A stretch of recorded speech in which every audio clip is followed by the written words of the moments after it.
nuestra presencia aquí se debe fundamentalmente para apoyar el Comité de Bioética del hospital, que hace un trabajo ímprobo en red con el resto de los comités de la provincia. Y obviamente que la temática a tratar hoy no podía hacerse en otro lugar que no sea este, que es, bueno, todos sabemos, el único hospital que realiza los trasplantes. Estamos hablando de adultos. Así que, bueno, perdón por la incomodidad, parece que ha quedado chica el aula. Bueno, no fue previsto, las disculpas del caso. Y bueno, espero que sea una jornada provechosa y bienvenidos nuevamente.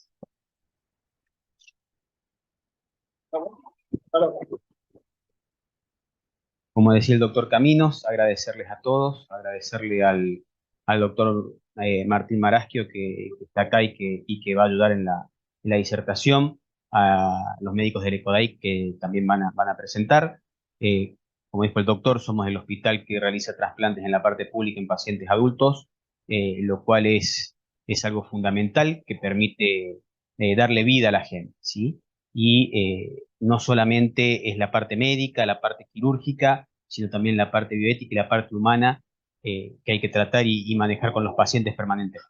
Así que les agradecemos al Comité de Bioética por organizar esta jornada acá en el hospital, a Martín y a la gente del ECODAIC y a todos los que componen estos equipos quirúrgicos y no quirúrgicos, ¿sí? El doctor Leiva, la doctora Budini, que son personal fundamental en la recuperación del paciente y en la relación con los familiares, ¿sí? Porque esto no solamente es el acto quirúrgico, es el acto de implantar los órganos, sino es un todo. Entonces, agradecerle al Comité de Bioética, a la gente de quirófano, a la gente de terapia, a los jefes de departamento y a todo el personal del hospital. Están las odontólogas que también participan y hacen toda la parte del circuito pretrasplante. Así, bueno, agradecerles a todos por colaborar y permitirnos precisamente de que podamos seguir haciendo punto en estos temas, ¿sí? Muchas gracias a todos.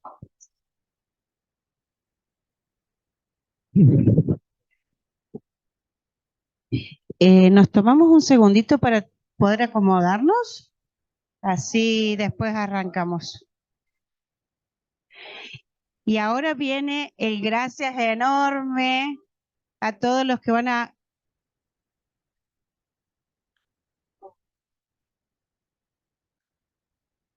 Gracias por estar.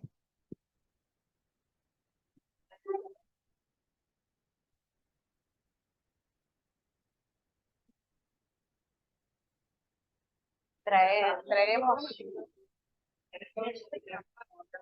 Son ellos los que van a insertar. A la gente que está en el Zoom, van a ver que no estamos transmitiendo aún porque tenemos gente en la puerta y parece que el lugar nos ha quedado un poco chico. Así que un poquito de paciencia y ya vamos a arrancar. Bueno.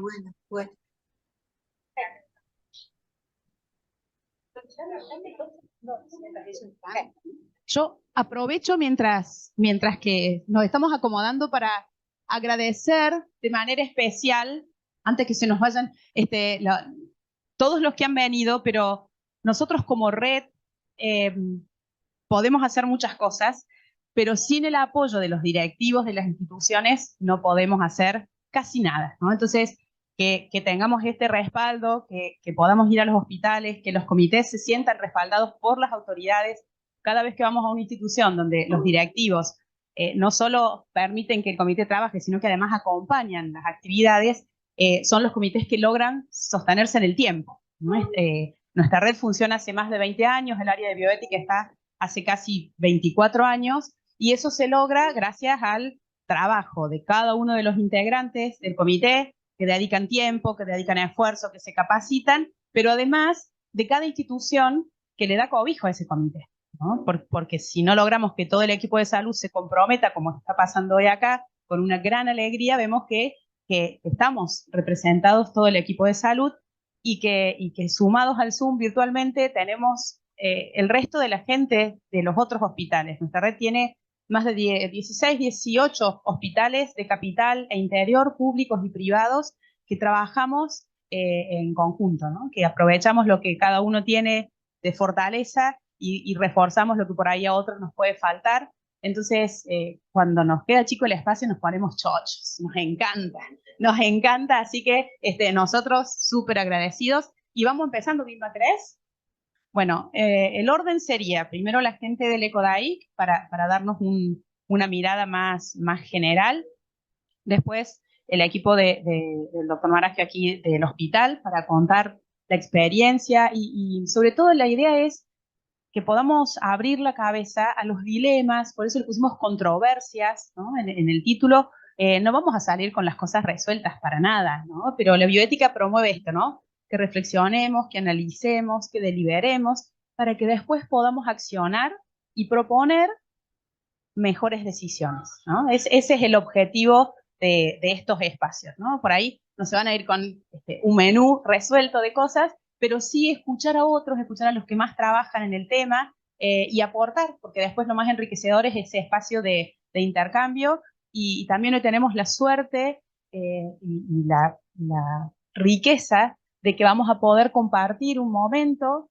con alguien que se supone que es el principal beneficiario de nuestro trabajo, que son los pacientes, ¿no? Patricia ha querido estar, que es parte de este hospital y como paciente, y contar su experiencia. De todo esto que vamos a estar hablando en teoría, lo vamos a escuchar en primera persona, así que 1000 gracias, y te van a escuchar acá por Zoom. Te bauticé, Noelia, te bauticé, perdón. Sí, vengo de otro lado que había una Patricia, no te preocupes. Pero bueno, 1000 gracias por estar. ¿Estamos ya la gente de por ahí? ¿Dónde se nos fue? Se fueron.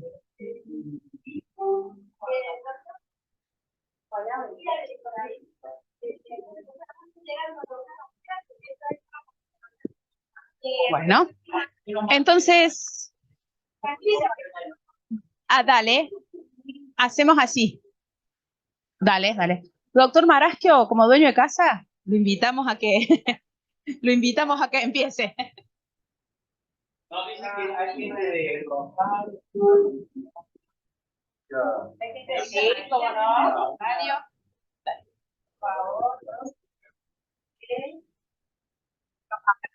Bien, ¿no? Tenemos gente del Comité de la Reina Fabiola, del Hospital Rawson, de Jesús María, de Socorro Ayúdame, Florencio Díaz, el Instituto Oncológico, el Hospital de Niños. ¿Me faltó alguien? Perdón, Nuevo San Roque. Sí, estamos.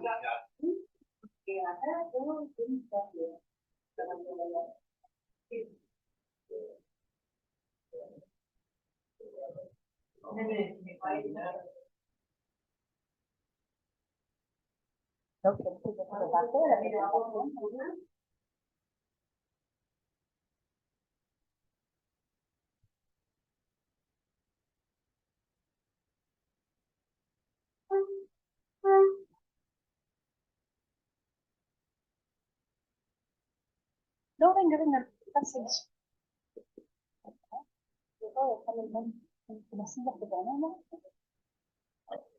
A los del Zoom les contamos que estamos acomodando como cambiamos el orden, estamos acomodando las presentaciones.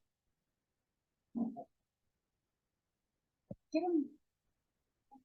Acá hay un lugarcito. ¿Puedes pasar a ver un lugar? ¿Stop? Buen día, bienvenido.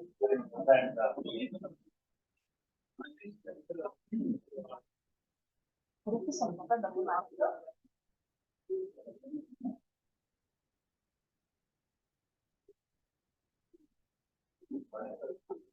Sí, como se necesita. ¿Tenemos que servir agua? O si querés cualquier cosa. Exacto. Donde estés cómodo. Para la gente del Zoom, vamos a cambiar el orden de la presentación porque está llegando. Bienvenido San Francisco.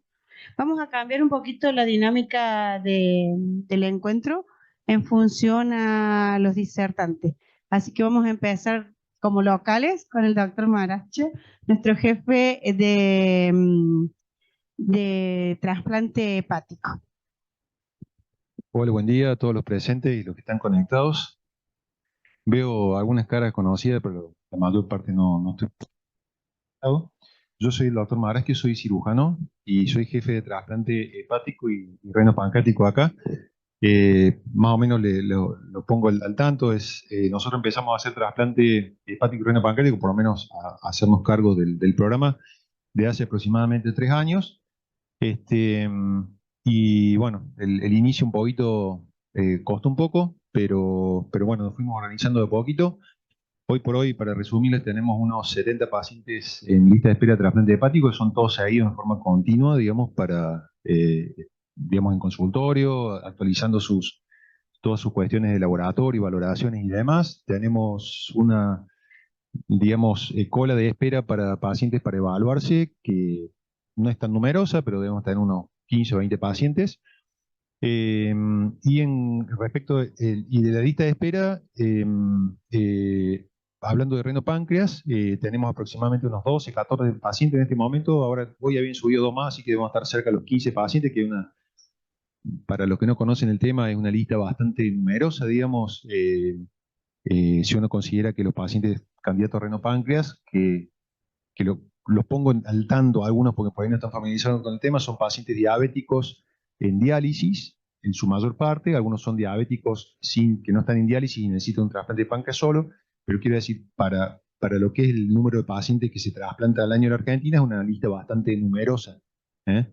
Somos el único centro público en el país que hacemos trasplante de renopáncreas, eso es importante saberlo, y tenemos derivación de todo Córdoba y de todas provincias anexas. Tenemos muy bien organizado ese tema y tenemos también una lista de una cola de espera de pacientes para evaluarse, que serán unos 6, 8 pacientes.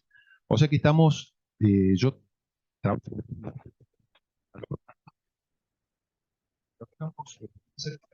o sea, de forma en que trabajamos con pacientes, bueno, cómo lo hacemos, los tratamientos, están en lista de espera, bastante, ese es el individual. Y diría que algunas cosas están por ahí un poquito más organizadas hasta que haya un poco en algunos aspectos. Así que la verdad que nosotros estamos felices de haber aceptado este desafío, que es una experiencia buenísima para nosotros. Lo hacemos con mucho entusiasmo. Contamos con el apoyo de un montón digamos, de profesionales que permiten que esto funcione, que sin eso es imposible. Participación, tecnología, trabajo social, no sé si están trabajando, pero bien, gracias.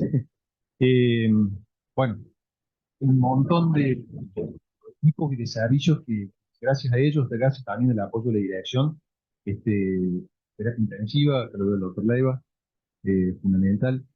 Eh, no voy a nombrar todos los equipos porque son un montón, pero digamos, la verdad que gracias a ellos que todo esto funciona y la verdad que funciona muy bien, a pesar de que tratamos con pacientes, ustedes saben, en la parte pública, por ahí con muchas necesidades, un punto de vista psicosocioeconómico sobre todo, y bueno, gracias al trabajo mancomunado que podemos llevar adelante los trasplantes. Ya hemos hecho, Marco, corregime, pero hepáticos como 24, 25 trasplantes que estamos acá,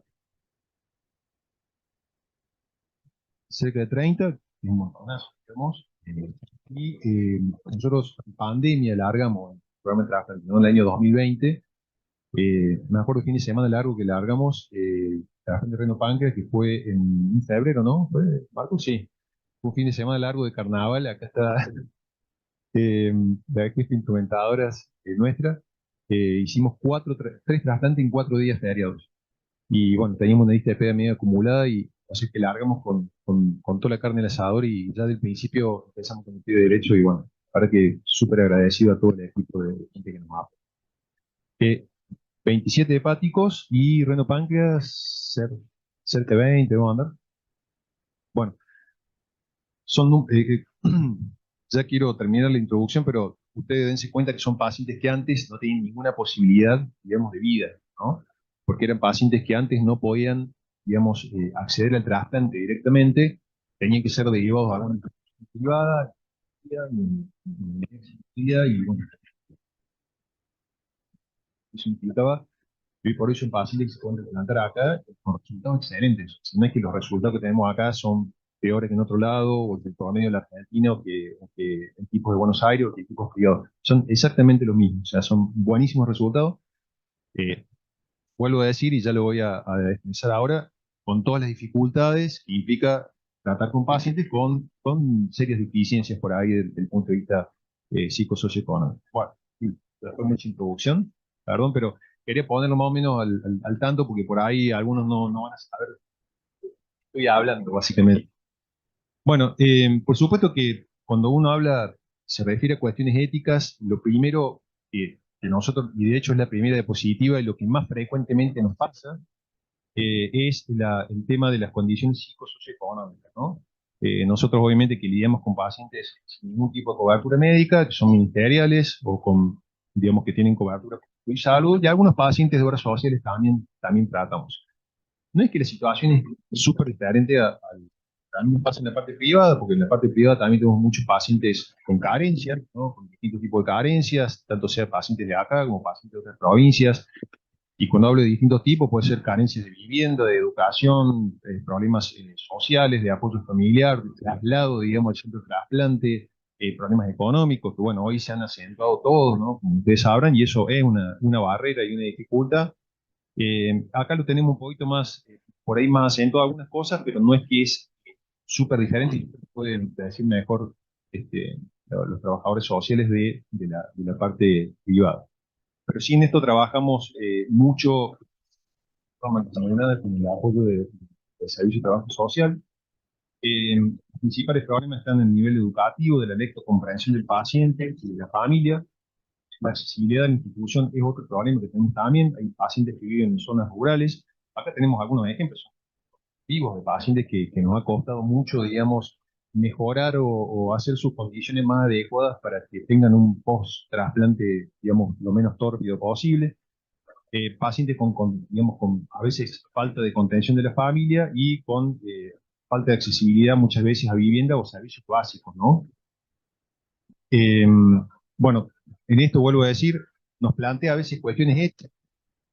Estamos haciendo uso de un recurso muy costoso del Estado, digamos, muy costoso desde el punto de vista económico y desde el punto de vista humano, muy costoso para la sociedad, porque estamos hablando de un donante, ¿no? Que una familia, digamos, en duelo, que va a permitir que su ser querido done sus órganos, y entonces nosotros sentimos toda esa responsabilidad en la espalda, y bueno, tratamos de que el trasplante vaya a una persona que vaya a tener posibilidad después de ser seguida adecuadamente, de tener un seguimiento, y que esos órganos tengan en definitiva una supervivencia, una sobrevida en la persona que no solamente le permite vivir más y tener más calidad de vida, sino que eso se aproveche al máximo.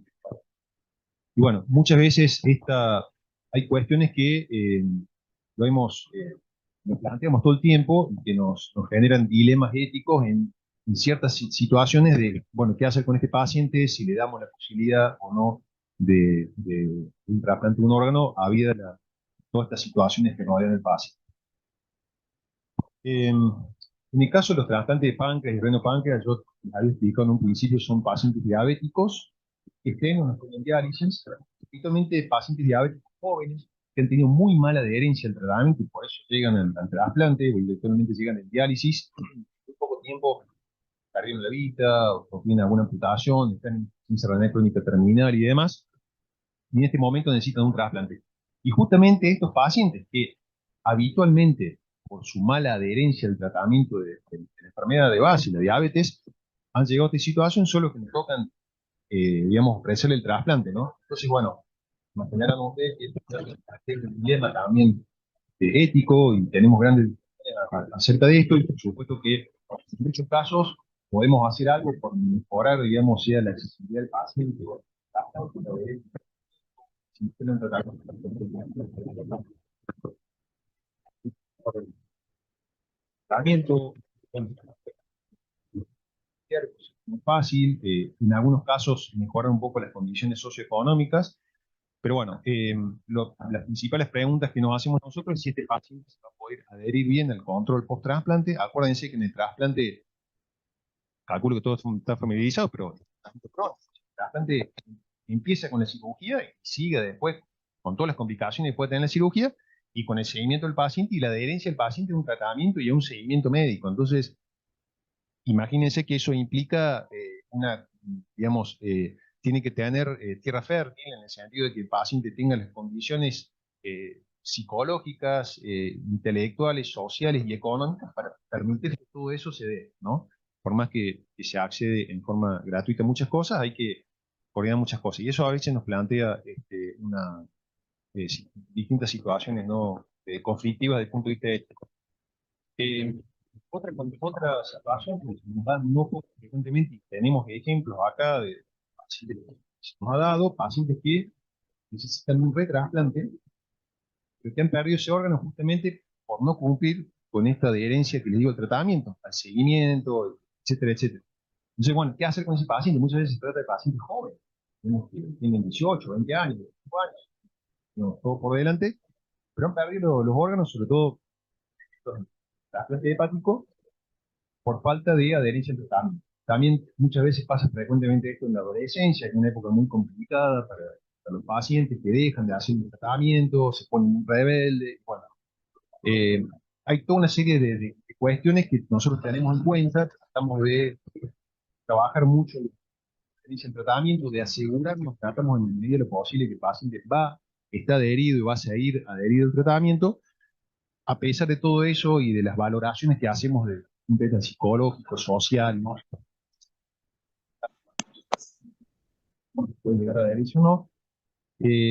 Bueno, tratamos de pronosticar cuál va a ser el que más se va a adherir, pero bueno, en algunos casos podemos equivocarnos. Y en otros casos llegamos a la conclusión que el paciente no es un buen candidato al retrasplante, porque estamos casi seguros por la situación actual del paciente individual, y familiar y social, que va a caer en lo mismo. O sea, vamos a hacer un retrasplante que ya es una situación más riesgosa y va a caer de nuevo en la misma situación, va a perder el órgano por la misma razón. Pero esto nos genera mucha discusión, digamos, ¿no?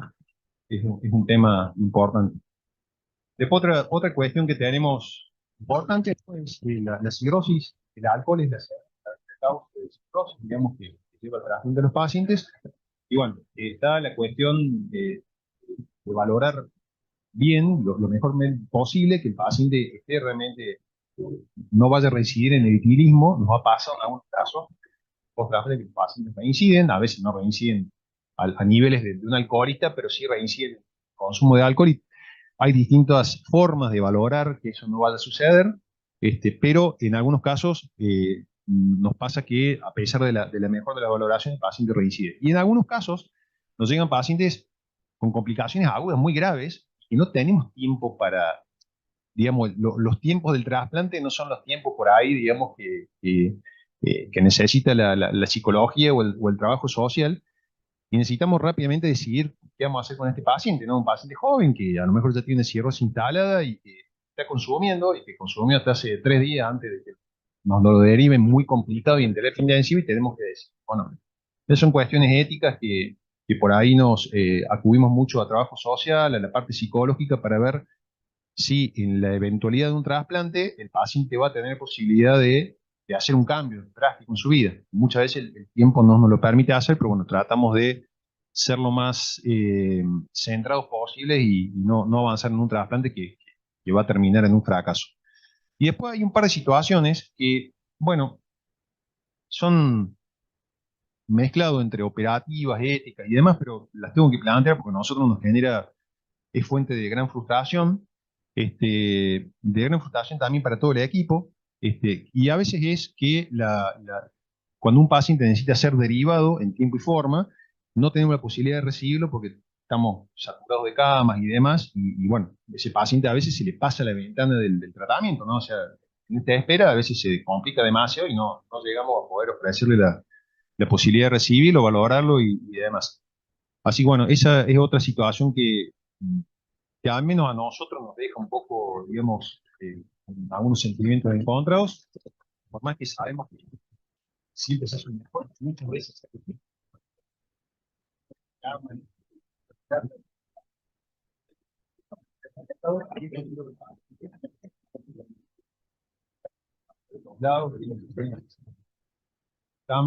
pero bueno, se mezcla con lo ético. Y después, otra cuestión, y esta cuestión tampoco es exclusiva de acá, vuelvo a decir, se da en otras todas las instituciones del país, más últimamente, no sé bien por qué, como que no podemos acceder a los vuelos, digamos, no hay aviones disponibles para ir a buscar un órgano y demás. Esto nos pasa acá en la parte privada, en todos lados. No sé si hay una escasez, no sé si los aviones se ofrecen para otros servicios, no lo ofrecen tanto para la parte, digamos, médica. La verdad que no entiendo, pero muchas veces hemos perdido trasplantes porque no tenemos cómo trasladarnos al lugar del trasplante. Esto lo hemos hablado muchas veces con el doctor Camino, el doctor D'Angelo, que está siempre al toque, digamos, al llamado, y él se ocupa de hacer todas las coordinaciones pertinentes y demás, pero bueno, a veces no se puede. No sé si consideran la parte genética, pero sí a nosotros lo decimos un poco. Así que bueno, esos son todos los temas que...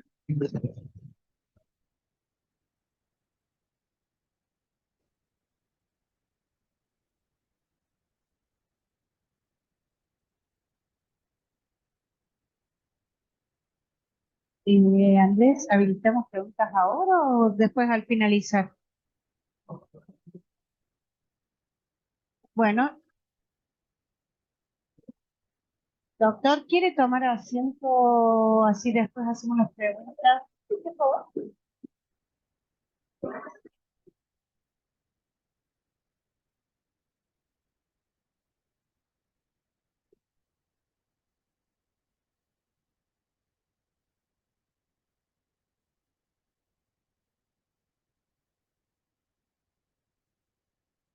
Bienvenido.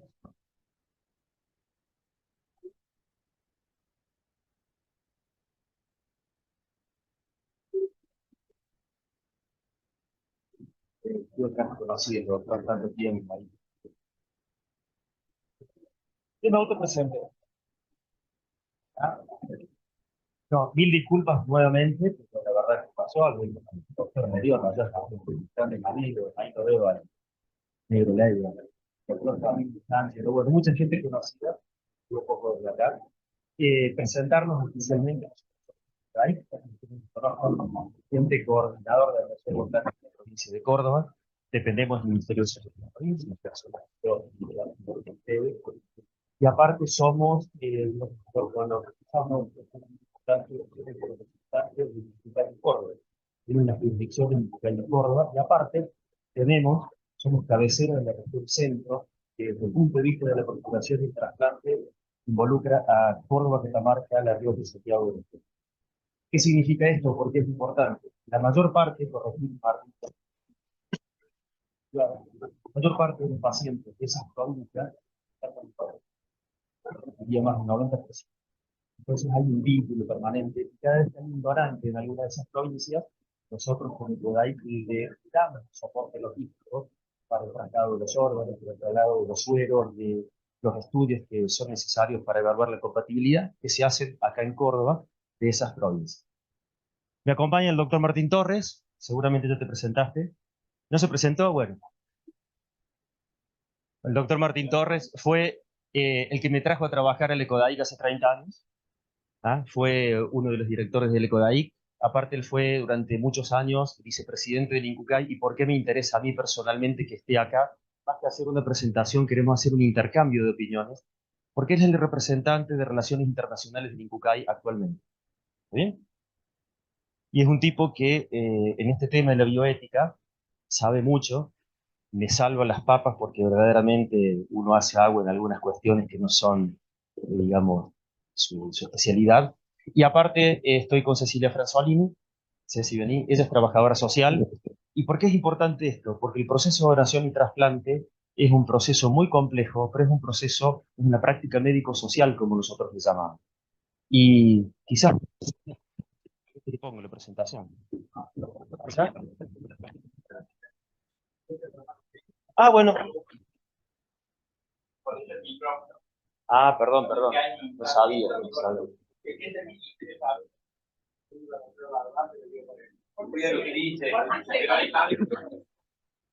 No importa.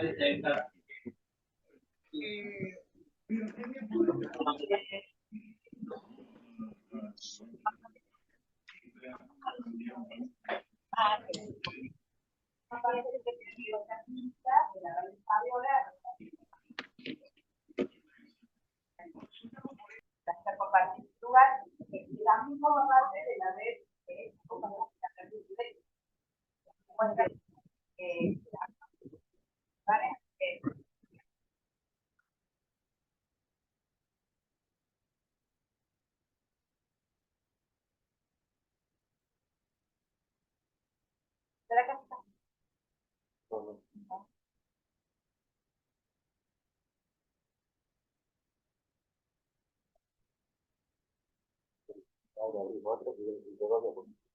bueno. No, no.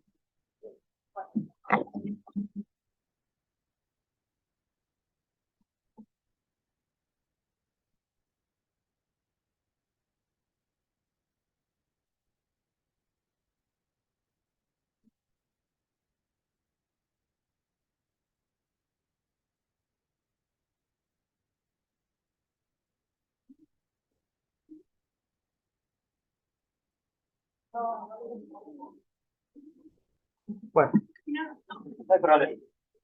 No me deja abrir el PowerPoint, pero no importa porque en realidad... Vamos a agarrar el micrófono para que no me rete. En realidad yo les quería mostrar 3 diapositivas, que una era que es el ECODAIC, pero se los vamos a contar.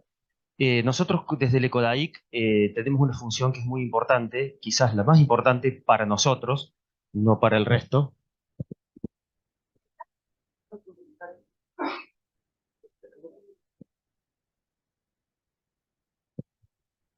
Era para otra... Bueno, esta era otra presentación, pero no importa, porque acá lo que yo quería mostrarles es algunos conceptos bioéticos que lo iba a hablar el doctor Torres, no yo, pero bueno. Simplemente contarles desde el ECODAIC, quizás la función más importante que tenemos es realizar todos los procesos de donación-trasplante que se realizan en la provincia de Córdoba. Esto significa, desde que nosotros recibimos la llamada, la alarma de que haya una persona que fallece, se transforma en un potencial donante en una unidad hospitalaria, a esto me refiero no solamente a un hospital público, sino a una clínica, un sanatorio o cualquier institución privada con la complejidad suficiente para tener un potencial donante, y a eso me refiero que tenga una unidad de cuidados críticos. ¿Por qué? Porque todavía en la República Argentina, en Córdoba, nosotros obtenemos órganos de las personas que fallecen en lo que denominamos condición de muerte cerebral, muerte encefálica o muerte bajo criterios neurológicos. ¿Qué significa esto? Que ante un daño de magnitud suficiente, un daño irreparable, como le decimos, un daño cerebral catastrófico, y fundamentalmente las principales causas son o un traumatismo cráneoencefálico, generalmente por un accidente de tránsito, o, por ejemplo, por un trauma por una herida de arma de fuego, o un accidente cerebrovascular, son el 90% de las causas de muerte cerebral en la República Argentina. Son las personas que están conectadas a un respirador, sostenidas artificialmente. Una vez que uno hace el diagnóstico de muerte, nosotros decimos que estamos haciendo el tratamiento del cadáver porque realmente es una persona legalmente fallecida y no hay ninguna posibilidad de que vuelva a la vida habitual. Si quieren, después discutimos cómo se hace el diagnóstico de muerte para que lo comprendan más específicamente, pero eso nosotros lo hacemos en base a un marco institucional, que es una normativa, y hay una resolución nacional en la cual las 24 provincias de la Argentina hacemos lo mismo, y se llama Protocolo de Muerte bajo Criterios Neurológicos. Eso está realizado por también el Comité de Bioética del INCUCAI, que participan en todo esto, pero fundamentalmente realizado con la Sociedad de Terapia Intensiva, que lo ve el doctor Leiva, con la Sociedad de Neurología, con los neurocirujanos, con todas las instituciones que participan directo e indirectamente en todo lo relacionado a neurología. Y un protocolo que se va actualizando. Por ejemplo, la última actualización se realizó prepandemia del año 2019, posterior a la ley. Entonces, esos son las personas que nosotros consideramos como donantes. ¿Por qué les advierto esto? Porque en otras partes del mundo, y se está empezando a hacer en la República Argentina, y era la última diapositiva que yo tenía en esta presentación, era discutir con ustedes la procuración de órganos en algo que se llama procuración en asistolia controlada.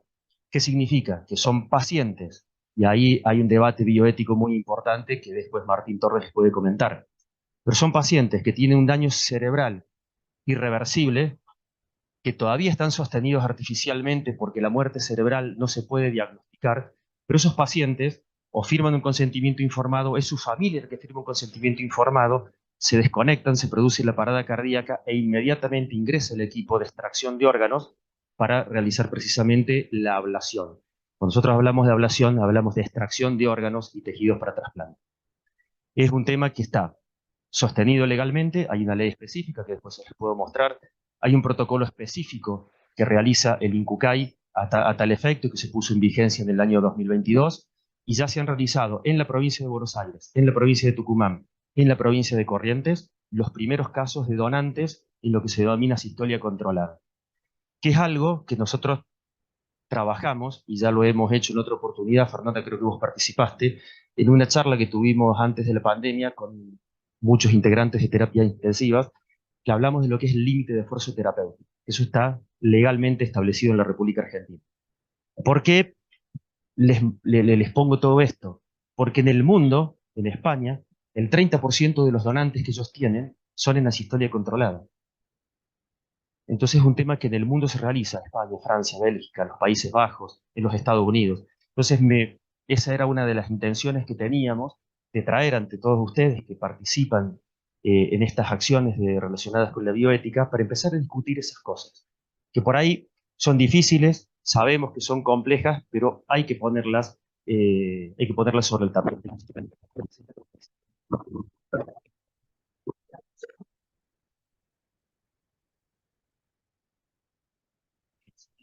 Trabajadores sociales lo realizan, está relacionado con el último de los principios básicos. Estos son los principios que nosotros pensamos al equipo de salud en la actividad de la donación y el trasplante. Los tres primeros, solidaridad, altruismo y desinterés, están totalmente interconectados, porque cuando uno habla de donación, habla de dar algo. Yo cuando dono algo, lo doy de manera solidaria, sin saber a quién se lo doy, y de manera desinteresada. Esa es la base del concepto de altruismo. Dar no sé a quién. Y estamos tratando de dar algo que quizás es lo más importante, lo más preciado que uno tiene, que son sus órganos después de la muerte.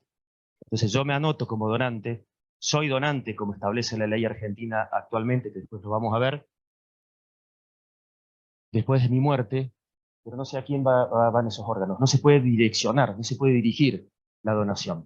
Eso es una cuestión muy frecuente que por allí, cuando tenemos procesos de comunicación con la familia de las personas fallecidas, es bastante compleja, porque por allí dicen, yo dono, acepto que mi familiar sea donante, pero usted sabe que yo tengo una familiar diálisis, quiero que el órgano vaya para esa persona en diálisis. Entonces no son los principios. Los principios es solidaridad, altruismo, desinterés y anonimato. A tal punto, como les voy a mostrar después en algún artículo de la ley, si hay tiempo, la ley establece, la ley 27447, que es la ley de trasplante vigente desde el 2018, que muchos conocemos como ley Justina. ¿Hay contraseña de Wi-Fi? El artículo más importante de todos es el número 33, que dice que todas las personas mayores de 18 años somos donantes, salvo que hayamos manifestado de manera negativa y expresamente en nuestro documento nacional de identidad esa manifestación negativa.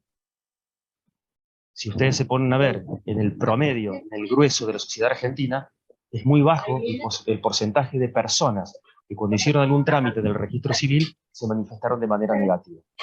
¿Qué significa esto? Que cuando la ley salió en el año 2018, fue una ley que fue impulsada en general por la sociedad, y sobre todo por organizaciones no gubernamentales, y en este punto por la familia de Justina. Justina, para los que no saben la historia, es una nena de 12 años que estaba esperando un trasplante cardíaco y que lamentablemente falleció en noviembre del año 2017. Pero desde su lecho de enferma, ella comenzó una campaña muy amplia que se denominó Multiplicate por 7, porque de cada donante se pueden obtener 7 órganos y dar respuestas o segundas oportunidades, como nosotros siempre decimos, de poder vivir o mejorar su calidad de vida a más de 7 personas. De un donante multiorgánico, el doctor me va a corregir si no, corazón, pulmones, hígado, porque se puede particionar en dos receptores, riñones, páncreas e intestino.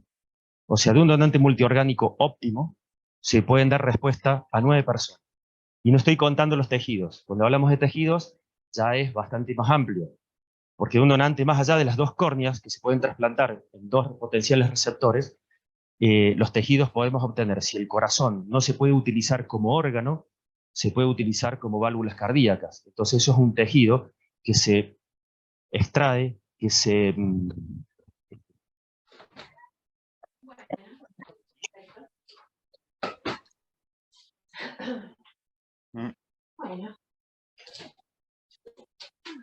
válvulas. ¿Se les va el audio también?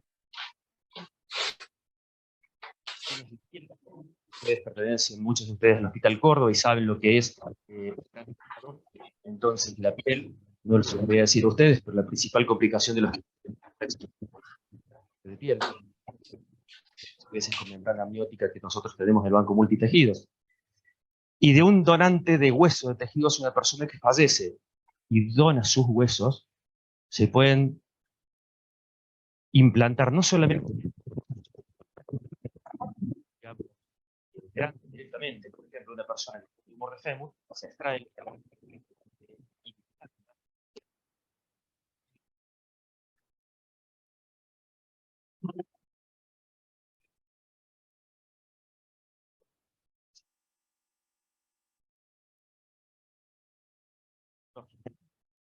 puede moler y utilizar. Y un lote de huesos puede permitir 400 alícuotas de huesos para implante. O sea, ¿qué le quiero decir con esto? Estoy recalcando la importancia de tener donantes. Y el final el último de los principios, ahí que nuestros trabajadores sociales nos han contagiado ese granito importante.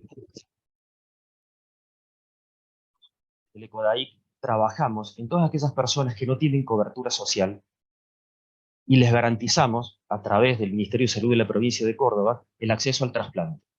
Ustedes, estamos en el Hospital Córdoba, por ahí hay una de las diapositivas, pero yo no voy a pasar con las diapositivas, quiero centrarme acá y que después discutamos. Jugó por el voz me dijiste. Ahora vamos a eso. Pero una persona que necesite un trasplante, está garantizado el acceso al trasplante en la provincia de Córdoba y en la República Argentina. El Hospital Córdoba tiene habilitados.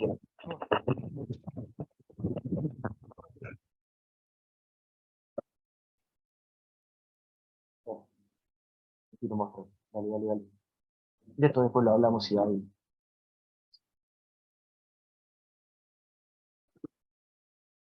Otra presentación, no importa, si no. Pasa. No, bueno, no hay drama. El Hospital Córdoba tiene habilitados y operativos todos los equipos de trasplante de órganos. El doctor Mediot, que está a cargo del equipo de trasplante. Martín Marasquio, a cargo del equipo de trasplante hepático y renopancreático. La gente de trasplante renal, si hay alguno, por favor, levante la mano.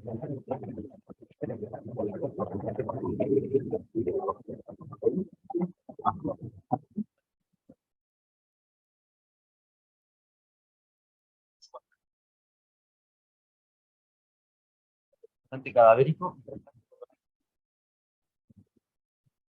Quería poner, ahí, más me interesaba, estaban los números del Hospital Córdoba, órgano por órgano.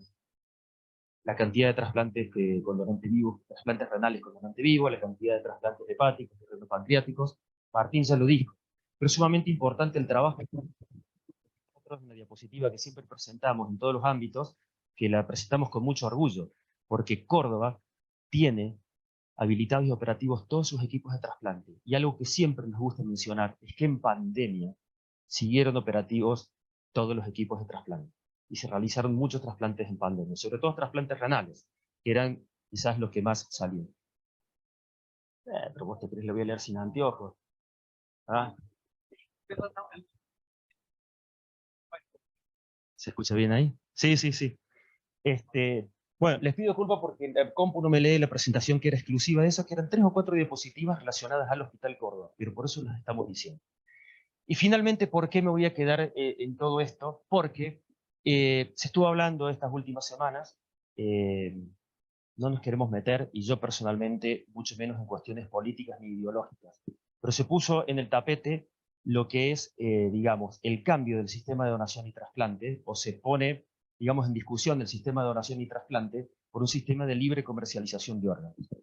Esto le voy a dar el micrófono a Martín, porque Martín les va a hablar de esto, que sabe mucho de relaciones internacionales, pero la ley 27447 vigente desde el 2018, en su artículo 3, 4 y 5, prohíbe textualmente la libre comercialización y habla de lo que es la extrapatrimonialidad del cuerpo, que es uno de los principios básicos de la bioética que tiene la ley de trasplantes. ¿Ah? La ley de trasplantes nueva establece ciertos principios y ciertos derechos, que después Cecilia se los va a comentar, porque hay otra ley específica que habla de esto. Pero todas las leyes en el mundo prohíben la libre comercialización. ¿Por qué? Porque va en contra del principio más importante que tiene este gráfico, que es la equidad en el acceso al trasplante. Si no, una persona que tiene medios económicos puede acceder al trasplante. Ese es el concepto global. Pero que después cuando uno explica lo que es un proceso de donación y trasplante, lo complejo que es un proceso de donación y trasplante, se da cuenta que es inviable. Entonces, se pone en el tapete o se pone a consideración pública una terminología que es totalmente inviable en la República Argentina principalmente. En los otros países del mundo también, pero no nos vamos a meter en lo que es el marco legal de cada país particular. Nuestro marco legal lo prohíbe.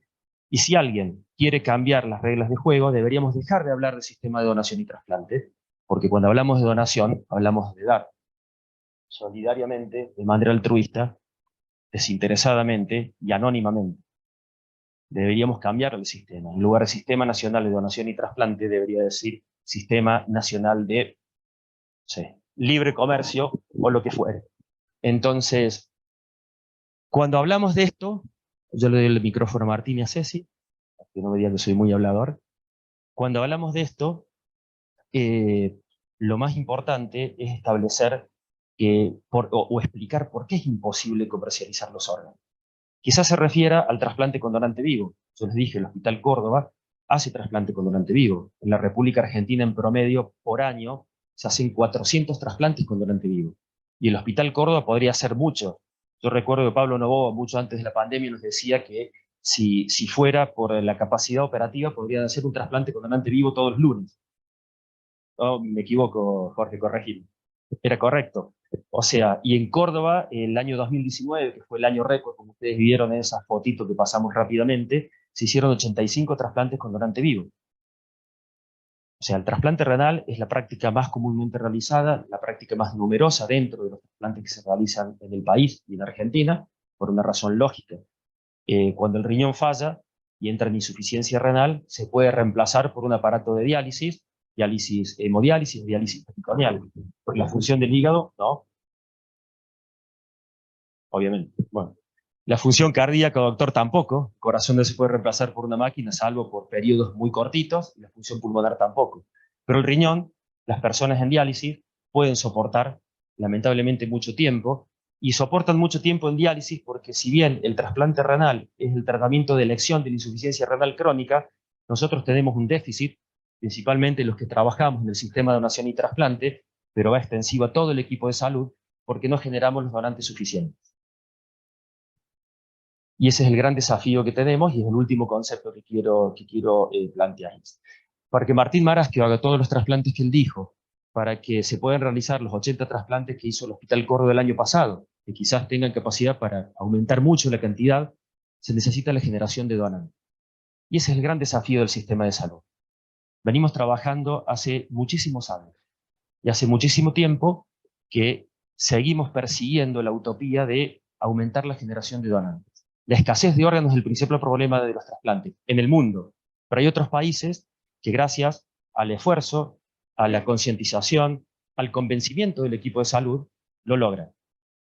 Todos nosotros fuimos entrenados en nuestras distintas especialidades, médicas, enfermería, instrumentación, bioquímica, todos los que estamos acá en distintas especialidades, para salvar vidas. Estudiamos y nos formamos para salvar vidas. Pero también sabemos que cuando tenemos un paciente por el cual hicimos todo lo posible para salvar su vida y no hay nada más por hacer, tenemos que pensar rápidamente en rotar nuestro criterio, ese paciente transformarlo en un potencial donante de órganos y le podemos dar respuesta o segundas oportunidades, como nosotros decimos, a más de 7 personas. Martín. Sí, yo lo que quiero que hable Martín sobre todo es de todos los principios internacionales, porque vamos a hablar con nombre y apellido, que yo estuve declarando hace las últimas 2 semanas en cualquier medio de comunicación que ustedes pueden haber escuchado, por las declaraciones de un diputado nacional, candidato a presidente, que habla de la libre comercialización. No queremos polemizar, pero en la Argentina es imposible. Y Martín tiene todos los principios internacionales por los cuales eso está prohibido. Bueno. Sí. Bueno, no tenemos la filmina, pero bueno, voy a ser breve, porque me parece que nos estamos extendiendo mucho, no sé. Yo soy Cecilia Franzolini, soy de la División Trabajo Social del ECODAIC. En ECODAIC somos 3 trabajadores sociales. Y haría un par de consideraciones que me parece de primero agradecer a este espacio.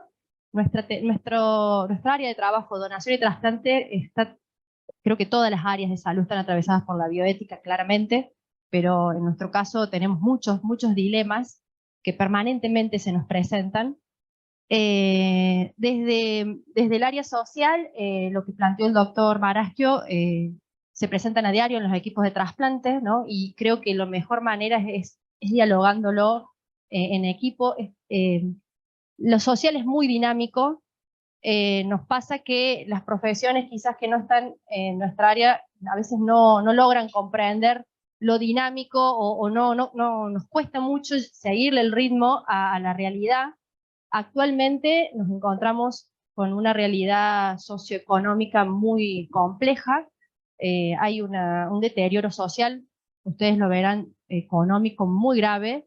Nos encontramos en consultorio hablando cuestiones básicas, entonces es difícil poder pensar en una adherencia si la persona, bueno, nos pasa a diario, no puede llegar al consultorio, la alimentación se reduce a una por día. Entonces, bueno, realmente estamos en un momento muy complejo y creo que todos estos interrogantes se nos profundizan de decir, bueno, ¿qué hacer ante esta situación? Nosotros desde la División Trabajo Social no atendemos directamente pacientes, esto lo hacen los colegas de los centros de trasplante, que no sé si... Caro, ¿está por ahí? Bueno, que son los que pueden, digamos, y que está bueno conversarlos y charlarlos. El doctor Maraschio los enumeró, no los voy a repetir.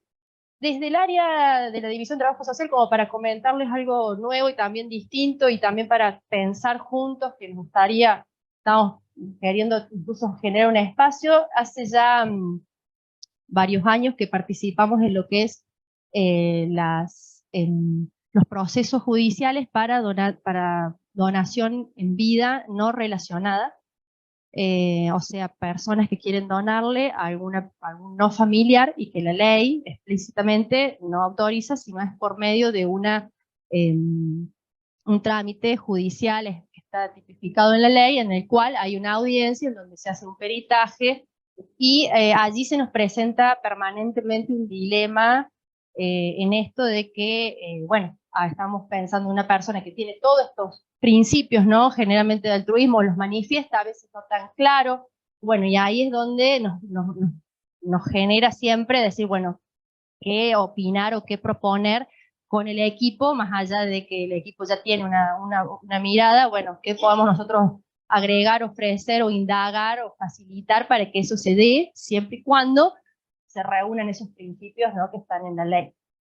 Eso es un poco lo que les quería contar, comentar, y no quiero extender, son un montón de temas, pero bueno, eso es un poco, nada más.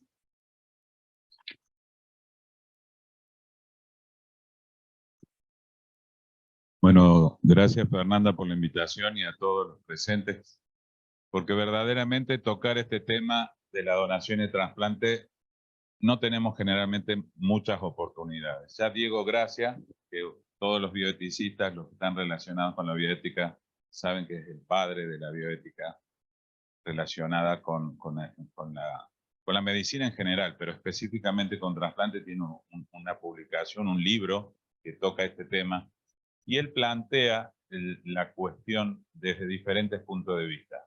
Allá desde la época en que todavía se ponía en cuestionamiento lo que era el diagnóstico de muerte bajo criterios neurológicos, si la persona verdaderamente estaba fallecida cuando se hacía ese diagnóstico, en qué momento debía hacerse la ablación de órganos. Era tal así que las primeras legislaciones que hubo en el mundo y en la Argentina en la década del 70 contemplaban la necesidad de que fueran 2 profesionales que hicieran el diagnóstico que se hicieran 12 electroencefalogramas separados por 6 horas, que se hicieran toda una serie de pruebas neurológicas, que eso se fue gracias al avance de la ciencia y a métodos complementarios como el ecodoppler transcraniano, etcétera, etcétera, simplificando, y hoy podemos decir que el diagnóstico de muerte encefálica es un diagnóstico instalado en todas nuestras instituciones sanitarias, tanto públicas como privadas, como la muerte del individuo. Eso ya no debe quedar dudas. Hoy ventilar a un paciente con diagnóstico de muerte encefálica es un acto de diatrogenia, un acto que no debe ser realizado porque estamos ocupando una cama con una persona que ya ha fallecido quitándole la oportunidad a otra persona que la pueda llegar a necesitar y salvar su vida. Pero yo quería, como decía Patti, más estoy vinculado últimamente a los temas internacionales y podemos decir que el gran problema que hoy tiene desde el punto de vista bioético el trasplante es la accesibilidad al trasplante, es la equidad en el acceso al trasplante. Las organizaciones de trasplantes sería la cuestión que hoy tenemos que preguntarnos de cómo son y cómo están trabajando, tanto desde el sistema extrahospitalario, como es el ECODAIC o el INCUCAI, como en el sistema intrahospitalario. ¿Cómo trabajamos para que haya más donantes y que esa escasez de órganos que hay en el mundo pueda ser menguada de alguna forma? Son más de 1 millón de personas que están en lista de espera para un trasplante de un órgano vital en el mundo entero. Solamente por año se trasplanta el 10% de esas personas. Y con lo que, obviamente, la alta mortalidad y morbilidad que tienen esos pacientes, algunos no llegan a tener la oportunidad de trasplantarse. En el mundo existen organizaciones, desde la Organización Mundial de la Salud, de la Organización Panamericana de la Salud, la Comisión de Salud del Vaticano, la Red Consejo Iberoamericano de Donación y Trasplante, la Comisión Intergubernamental de Donación y Trasplante de Mercosur. Son todos organismos supranacionales que constantemente están trabajando, tal vez en forma silenciosa, estableciendo resoluciones, guías, recomendaciones para ser interiorizadas en los países a los fines de que mejoremos estos sistemas de donación de trasplantes. Y es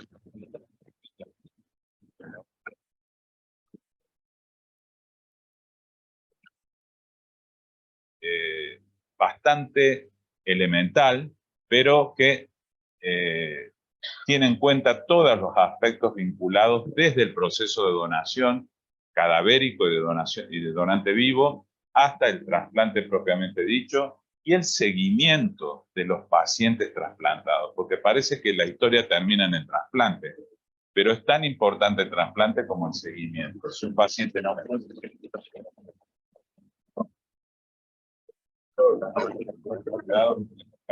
decía el doctor Marasquio, la necesidad de un retrasplante.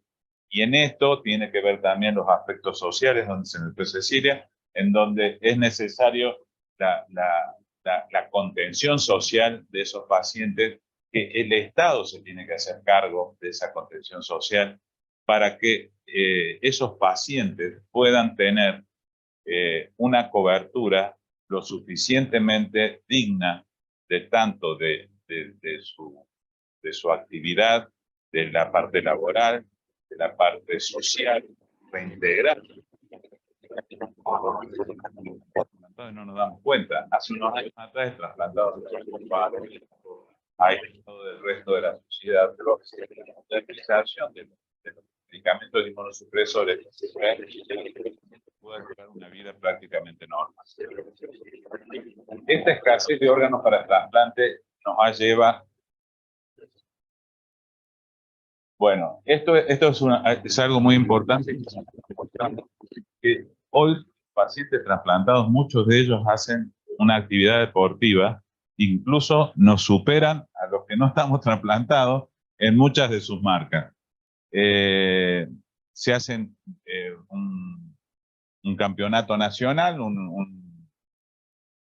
que todos los años pacientes, no solo de la Argentina, sino de los países de Latinoamérica participan, y hace 15 días atrás se hizo los Juegos Olímpicos de pacientes trasplantados en la ciudad de Perth, en Australia, donde participaron muchos argentinos y trajeron muchas medallas. O sea, quiere decir que ese paciente que hoy puede volver a nadar, volver a andar en bicicleta, volver a jugar al tenis, volver a hacer miles de actividades, tratamos de que no sean deportes de contacto para que no sea afectado fundamentalmente órganos que están con la posibilidad de ser lesionados, pero todos esos pacientes nos devuelven a nosotros la esperanza que la calidad de vida que recibe ese paciente no es la calidad de vida de un paciente que tiene que estar encerrado en su casa. Puede hacer trabajo, puede hacer, hay una ley hoy que contempla la necesidad de que estos pacientes sean reintegrados con todas sus capacidades a la sociedad. Otra cosa que quería mencionar, que mencionaba recién el doctor Angos, es uno de los principios básicos que establecen los principios rectores de la OMS, que es la no comercialización de los órganos. Esto tiene que ver desde el punto de vista de que si un órgano es donado como un gesto de altruismo, de solidaridad, ese órgano no puede ser vendido. Y no puede ser vendido por ese principio fundamental, pero fundamentalmente porque no todos tendrían acceso a eso. Y en esto, por eso disentimos de muchas expresiones que han tenido políticos argentinos, que sería la solución a la escasez de órganos. Yo no creo que sea la solución a la escasez de órganos, porque en muchos países donde actualmente, como en Irán, existe legalmente la compraventa de órganos, no han solucionado el problema de la lista de espera. Hoy en Irán se pueden ser donante vivo renal a cambio obviamente comercialmente, y esto permite trasplantar a un cierto grupo de personas que puede acceder a ese trasplante, pero no todos los habitantes tienen la misma accesibilidad. Numerosos documentos se han hablado en contra de esto, desde la Declaración de Estambul en el año 2008, que fue renovada en el 2018, la Conferencia de Madrid, en donde se hablaba incluso que el trabajo que hay que hacer no es tratar de buscar la forma, digamos, no legítima de la obtención de órganos, sino que los órganos sobran. La cantidad de personas que fallecen por múltiples razones, no solamente por traumatismo de cráneo, sino por otras razones, que pueden ser potencialmente donantes de órganos, se nos escapan. Y según dice un médico, no es que se nos escapan, no aparecen, o sea que están, pero no son visibles, no se transforman visibles en nuestra institución. Entonces las organizaciones de trasplante que en un comienzo comenzaron como en el ECODAIC, en una oficina pequeña en el hospital de urgencia, hoy tenemos la suerte de tener un edificio un poquito más grande al lado del Hospital Misericordia, tiene que ser internalizado a través de los hospitales. Y esta internalización de los hospitales llevó a que en el año 2014 se creara el programa Procura en Córdoba, en donde permitió designar en cada uno de los hospitales provinciales médicos generalmente relacionados con la medicina intensiva o con la medicina de emergencia, que tuvieran la capacidad de poder detectar precozmente estos potenciales donantes de órganos, incluso antes del diagnóstico de muerte encefálica, porque muchas veces cuando el diagnóstico es de un Glasgow bajo, en el cual ya no hay posibilidades de recuperación, ese paciente deja de tener la atención necesaria. Entonces el seguimiento del paciente neurocrítico con Glasgow bajo tiene que tener toda la capacidad médica y terapéutica que permita que ese paciente incluso puede llegar a recuperarse. De esos Glasgow bajos, gracias al seguimiento de los Glasgow por debajo de 7 que se realiza a través del Programa Federal de Trasplantes, permite que el 30% de esos pacientes puedan mejorar su estado neurológico. El 30% fallecen en parada cardíaca, que son potenciales donantes de tejidos. y el otro 30% fallece en condiciones de muerte encefálica que permite la obtención de órganos y tejidos. Estos son los hospitales. Pati, si querés mencionar la cantidad de... No, rápidamente mostrarles, bueno, nuevamente les pido disculpas, porque estas son presentaciones que tenemos por la universidad, entonces vamos tomando algunos de los gráficos que habíamos puesto, que no me lee el pendrive, pero no importa, esto surgió en el año 2015. Esto de aumentar la generación de donantes lo venimos trabajando hace más de 30 años. Y hace más de 30 años, en primera persona, los que trabajamos en el sistema de donación y trasplante, venimos tropezando contra la misma piedra. Nuestro objetivo simplemente es darle más oportunidades a las personas que están en lista de espera, que ustedes nos van a escuchar decir en los últimos años el mismo número. Son aproximadamente 10.000 argentinos que están esperando una oportunidad para seguir viviendo, mejorar su calidad de vida. 7.000 esperan un órgano, 3.000 esperan un trasplante de córnea.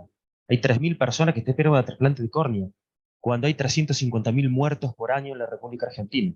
347.000 para ser más exactos. Bueno, en el año 2015 hubo una resolución ministerial donde, como ustedes ven, se empezó a trabajar en 7 hospitales, los 4 más importantes de la capital, incluido el Hospital de Urgencias, que es un hospital municipal, digamos, con gente que, puesta por el Ministerio de Salud de la provincia, generalmente eran terapistas, con el objetivo fundamental de detectar la presencia de un potencial donante, trabajar principalmente en el proceso de comunicación familiar. Acá todavía no estaba la sanción de la nueva ley, entonces antes de la sanción de la nueva ley todavía la familia había que comunicarle la muerte, había que plantearle la opción de la donación y había que comunicarle la mala noticia, que es la peor de las noticias. Entonces había en estos 7 hospitales de la capital y del interior de la provincia, como ustedes ven, San Francisco, Villa María y Río Cuarto, y después se amplió en el 2018, en el 2022, y bueno, vamos tratando de incorporar, a medida que vamos teniendo donantes en distintos hospitales del interior de la provincia,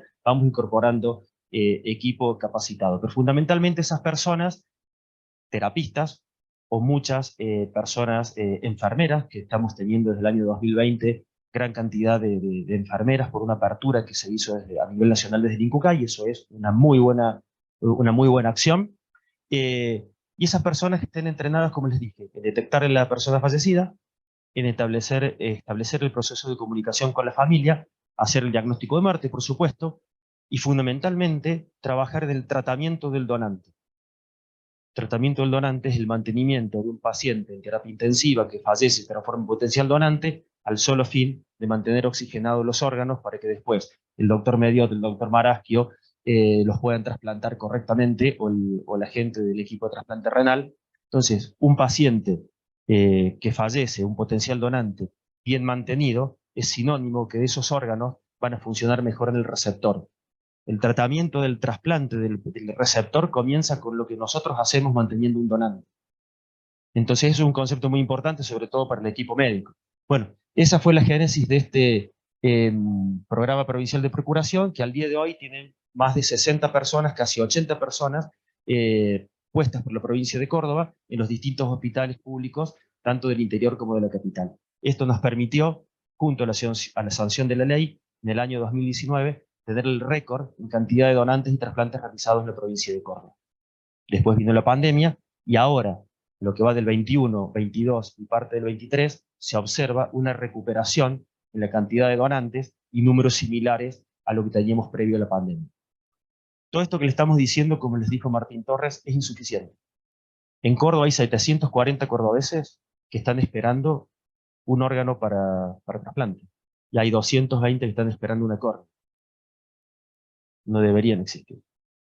Son 220 cordobeses que dependen de nosotros que procuremos más tejidos, y la córnea, no les digo que fácil, porque fácil no es una palabra que podamos usar, pero es mucho más simple obtener tejido corneal después de la parada cardíaca de una persona donde no hay ninguna duda que está muerta. Entonces hay que informarle a la familia, falleció. Nuestra ley dice que todos los mayores de 18 años somos donantes.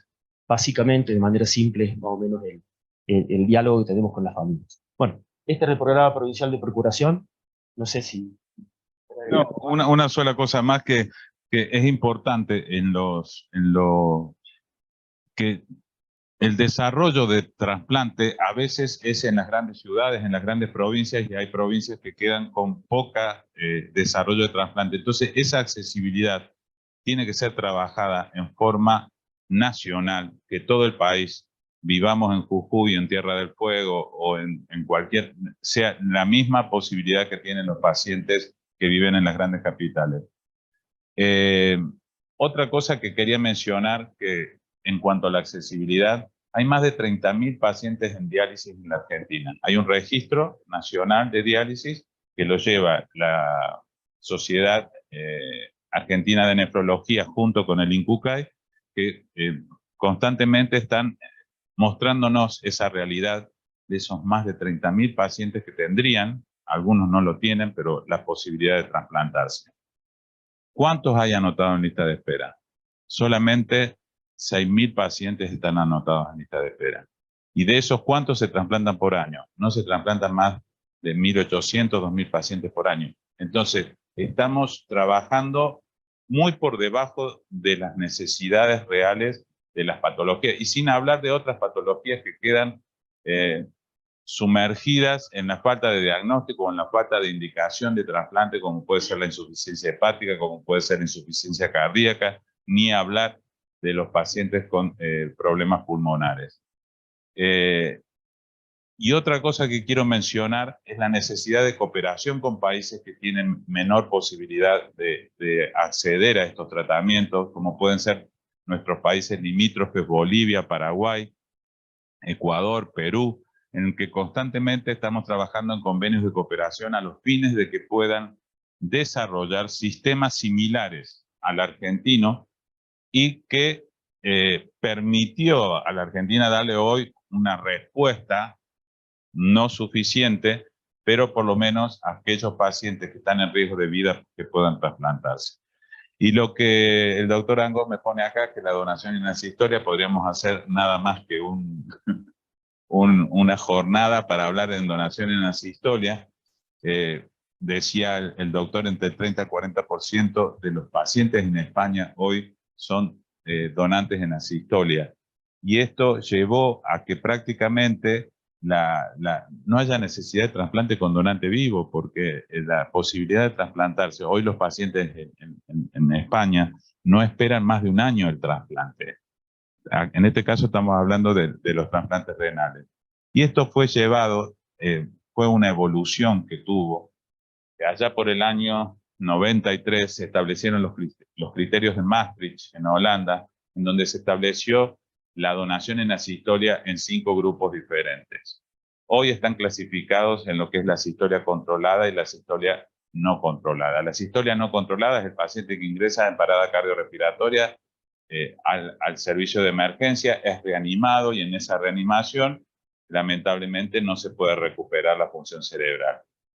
Ese es el no controlado. El controlado es aquel paciente que se le hace limitación o adecuación del esfuerzo terapéutico porque no tiene ya posibilidades de vida y se puede programar esa donación de órganos a partir de la asistolia con un protocolo establecido tanto de la adecuación del esfuerzo terapéutico como de la donación en asistolia. Esto no se puede hacer en forma artesanal. Esto tiene que estar previamente protocolizado, regularizado, normatizado y establecido por protocolos y programas a los fines de que no haya dudas con respecto a cómo se realizan estos procedimientos. Argentina está tratando de avanzar esto, es el único país en Latinoamérica que ha tenido donación en asistolia, pero poco a poco vamos a ir logrando que no solamente la muerte encefálica sea una fuente de donación de órganos, sino también los donantes en asistolia que probablemente son de una forma más organizados a la hora de hacer una ablación. Otra cosa que quiero decir, que en el mundo había una conciencia de la autosuficiencia. Cada país tiene que ser autosuficiente en materia de donación y trasplante para evitar lo que se llama el turismo de trasplante. Otra charla tendría que ser turismo de trasplante. La gente que viaja a otro país porque en su país no puede conseguir el trasplante. Es un problema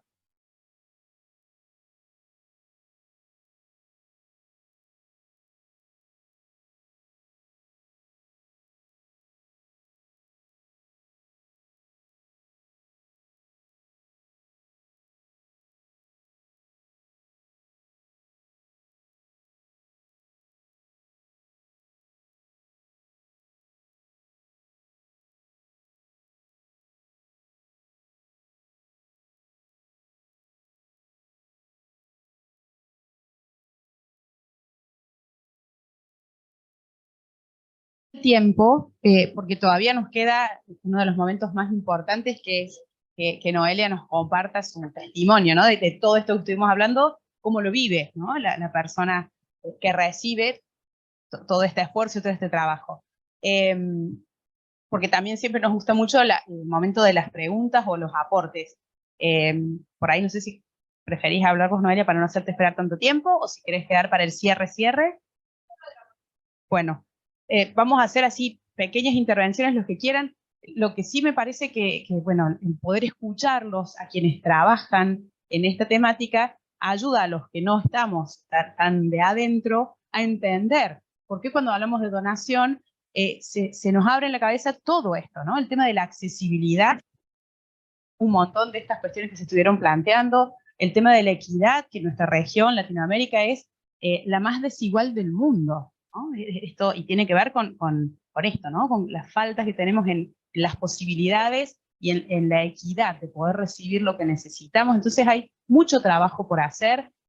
Los que hacemos bioética sabemos que está todo esto pendiente, tomamos esta invitación a trabajar, ¿no? Todo esto de una charla aparte de esto, para que podamos trabajar en conjunto. Así que esto es como un iniciar, y como decíamos antes, vamos a esbozar planteos u opiniones, porque no vamos a poder agotar un tema que lleva muchos años de trabajo, de gente que dedica toda su vida a esto. Así que, de nuevo, realmente agradecerle el esfuerzo de venir hasta acá. Y quienes quieran hacer un aporte o pregunta puntual, Carla.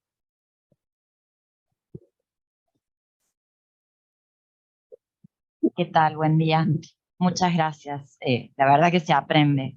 Me voy a tomar el atrevimiento de hacer 2 preguntas. La primera, en cuanto a lo que planteaba el doctor sobre esta problemática para el seguimiento, o mejor dicho, para que el paciente haga el seguimiento posterior, digamos, a cuando recibe el órgano. ¿Se ha valorado o hay posibilidad de valorar a nivel por lo menos nacional la ayuda de la telemedicina? Sería una de las preguntas. Y la otra es si Argentina trabaja o coopera con el sistema de salud cubano. Son las 2 preguntas que tengo. Gracias. Bueno, respondiendo a la primera pregunta, no hay datos así si la telemedicina podría mejorar. En trasplante es muy complicado hacer un seguimiento por telemedicina porque necesitas primero ver al paciente, necesitas hacer estudios de sangre por lo menos sí o sí, y en algunas veces estudios imagenológicos, suponiendo que el paciente se lo pudiera hacer localmente, cosa que por ahí es medio complicado porque algunos estudios de sangre son, por ejemplo, dosajes de inmunosupresores que no lo hacen en cualquier lado. Quizás se podría hacer, pero es muy complicado. Además, el paciente tiene que tener acceso, estamos hablando del Córdoba o de la parte pública, tiene que tener acceso a, bueno, a internet y a comunicarse y demás, que bueno, sabemos con justo la pandemia nos enteramos que hay mucha gente que no tiene acceso. Entonces, yo lo veo bastante complicado. Lo que nosotros tratamos de asegurarnos es que el paciente pueda acceder al centro de salud, ¿no? Para hacer su seguimiento adecuadamente, que es viéndolo, viendo sus exámenes de sangre y poder tener la posibilidad de pedir todo lo que haga falta. Y respecto de la otra, que yo esté enterado, no sé, nosotros no hemos tenido colaboración con Cuba. Una vez me acuerdo, sí, que vinieron una gente de Cuba como para hablar de su sistema de procuración de órganos, cómo funcionaba, además hace varios años, fueron allá el privado, me acuerdo, pero que colaboremos. O sea, Cuba forma parte de la Red Consejo Iberoamericano de Donación y Trasplante. O sea, el coordinador de trasplantes de Cuba viene a esas reuniones, trabaja en la elaboración de los documentos. Cuba tiene un sistema sanitario universal, en donde todos los pacientes tienen acceso a trasplante, pero podemos hablar de épocas que han tenido una tasa de donantes muy buena, con un desarrollo de trasplante muy bueno, pero últimamente prácticamente no tenemos datos de qué está pasando con la cantidad de donantes y con la cantidad de trasplantes que hay en Cuba. Pero sí estamos, como dice el doctor, con intercambio permanente con enfermeros, con médicos, con los equipos de trasplante de Cuba, a los fines de hacer una retroalimentación de los aprendizajes de cada uno de los equipos, y hay muy buena relación. Es más, ha habido un médico cubano que ha rotado en el ECODAIC hace un tiempo, y estamos conociendo prácticamente y tratando de establecer una red internacional de cooperación a través fundamentalmente de OPS, por lo que implica el costo de estos cursos y estas actividades para mejorar los desarrollos de casi todos los países latinoamericanos.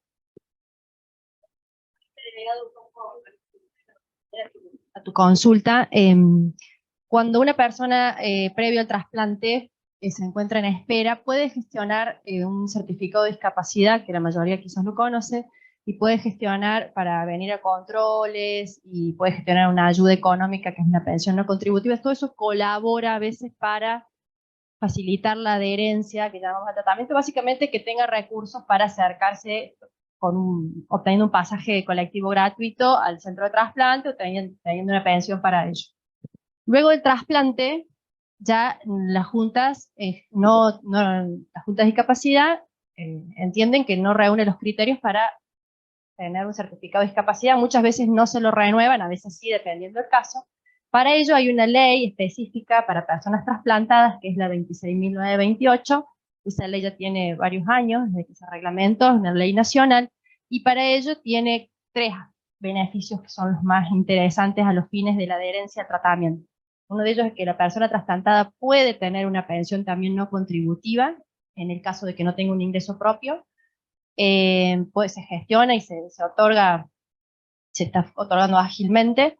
La otra de los beneficios es que puede mantener lo que son pasajes en colectivo de larga distancia, o sea que para pacientes del interior pueden venir a Córdoba gratis, sin pagar, y si necesita un acompañante también.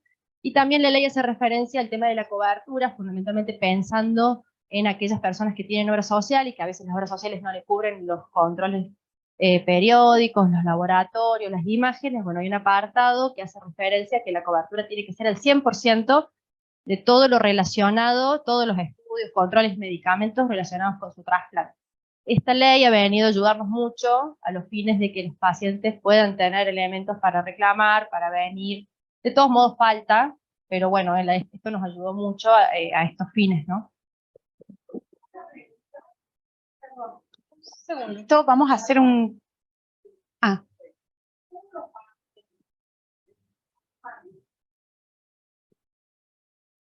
Nosotros, con todos los colegas que trabajan en los centros de trasplante y centros de diálisis, que normalmente toman contacto con los pacientes previo al ingreso a lista de espera, están en conocimiento, tenemos material informativo de forma virtual. Si toman contacto con ECODAIC, los recibimos, les explicamos a los familiares.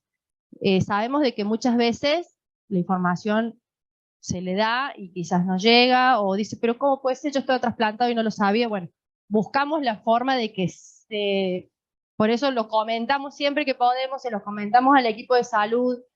Nosotros tenemos un WhatsApp, que estamos todo el tiempo respondiendo mensajes, trabajamos mucho con WhatsApp, por videollamadas, llamadas de WhatsApp con personas del interior, y bueno, buscamos que cada vez más se sepa de esto.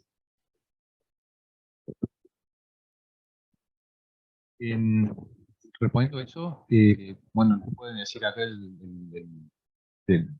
el Servicio de Trabajo Social, y esto tanto en la parte pública como en la parte privada, siempre que se hace la entrevista social se le informa al paciente de los derechos que tiene, así que, bueno, quizá el paciente por ahí puede no captarlo, no entenderlo, porque hay mucha información la que se le da en el momento, pero siempre se le da información, inclusive eso queda constatado en la historia clínica para asegurar, digamos, que se dio eso.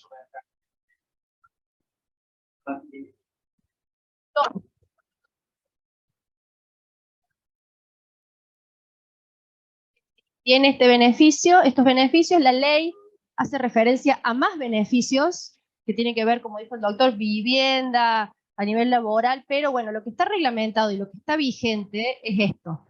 Y los invitamos a que si ustedes tienen contacto con personas en proceso de trasplante, incluso aunque no estén en lista, los deriven a Ecodaic. A nosotros es un gusto atender, clarificar, les mostramos cómo funciona el sistema, que hay un sistema informático donde están registrados, no es que están ahí en la nada, los tenemos identificados, vemos que tienen un proceso de inscripción. Bueno, la información es vital para que la persona también pueda tomar decisiones y sentirse también contenido y acceder a los beneficios, claramente. Perdón, termino con esto, no sé quién hizo la pregunta, pero lo teníamos en las diapositivas. Nosotros tenemos varios manuales escritos por nuestro equipo de trabajo social, donde uno habla de todas las cuestiones de cómo ingresar a la lista de espera renal, y nuestros trabajadores sociales van centro de diálisis por centro de diálisis mostrando ese manual. Ese manual, por supuesto, está vía web, pero también lo tenemos en formato papel, por decirlo de alguna forma. Tenemos otro manual que explicita lo mismo en cuanto a trasplante de médula ósea, que eso es nuevo, y tenemos otro manual con lo que dice Ceci de la ley 26928, que si bien Córdoba todavía no adhirió a esa ley, pero a pesar de no estar adherida a la ley, Córdoba le ofrece a través del trabajo que ellos hacen y de que el ministerio y distintas, digamos, oficinas del ministerio, distintas áreas del ministerio, nos permiten darle a esos pacientes esos beneficios, por más que Córdoba no esté adherida a la ley. Más o menos es lo mismo. Quería dejar destacado eso.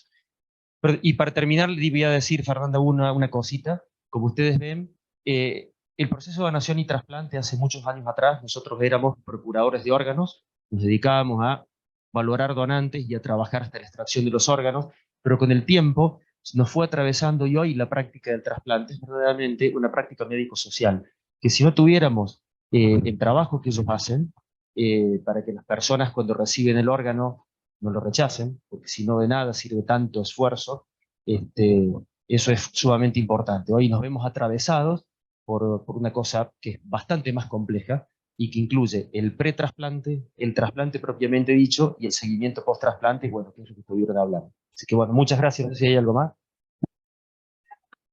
Aparte de ser del servicio social, no soy referente, sino es Carolina Carrizo, estoy en la Junta de Discapacidad. Entonces sí le otorgamos a los pacientes el certificado, no por discapacidad, sino porque al estar sometido tantas horas a una máquina, impide desarrollarse en su vida diaria. Entonces ese fue, desde Nación, ese fue el espíritu de esto. Al estar el paciente sometido a una máquina, impide que el paciente pueda desarrollar su vida. Entonces, esa fue como el empuje para que esta persona tuviera el CUD, que le decimos nosotros, el Certificado Único de Discapacidad, que tiene un montón de beneficios. Después, cuando es trasplantado, tiene un año más. Si el paciente está bien, se le retira el CUD. Si el paciente tiene alguna dificultad o recae, o como explicaron ellos, se le vuelve a renovar. Si tiene alguna complicación por otra cuestión, se le vuelve a renovar. Pero sí, solamente por estar en diálisis, el paciente tiene acceso al Certificado Único de Discapacidad, que nosotros lo hacemos antes. Y ahora vamos a escucharla a Noelia.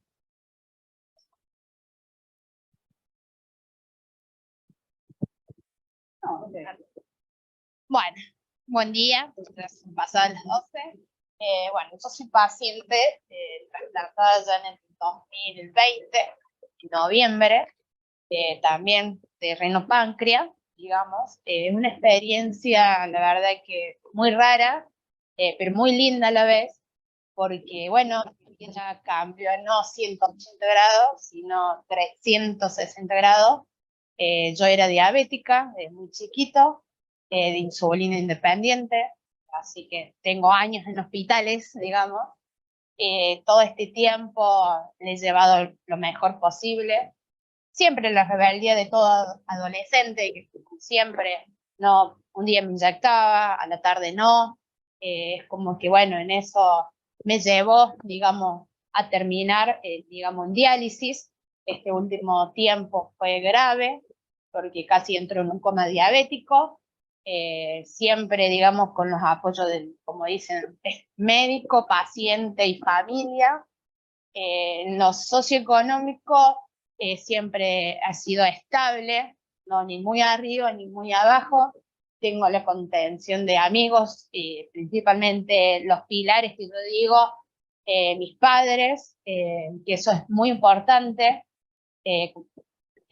parte psicológica es lo fundamental también, y no ver sino médicos, sino amigos de confianza, que a todos nos puede pasar, todos somos personas que estamos bien de la nada y nos pasa la vida de repente y nos hacen un clip y digamos con toda esta experiencia o proceso de trasplante era decir, wow, voy a terminar en una máquina, hasta que me dijeron, no, dice, podés tener mejor calidad de vida, y es como que, bueno, la tengo, gracias a Dios la tengo. Los médicos, el equipo médico de acá, es como que, bueno, es mi casa prácticamente.